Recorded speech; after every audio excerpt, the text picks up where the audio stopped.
Rapaziada, os otaku fedidos estão tudo doido. O Guilherme Briggs, né, o dublador aí famosíssimo, ele tá desistindo da dublagem de Chainsaw Man devido a uma polêmica envolvendo seu trabalho em uma scan feita por comunidade que traduz o mangá do anime de forma informal aqui no Brasil. O meme que logo se tornou conhecido envolvia o demônio do futuro, dizendo a frase: "O futuro é pica".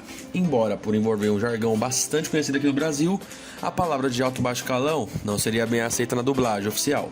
Embora Briggs tenha tentado convencer a comunidade brasileira de Chainsaw Man que trocar a frase pela palavra top era uma escolha melhor, os fãs não perdoaram e caíram matando em cima do dublador.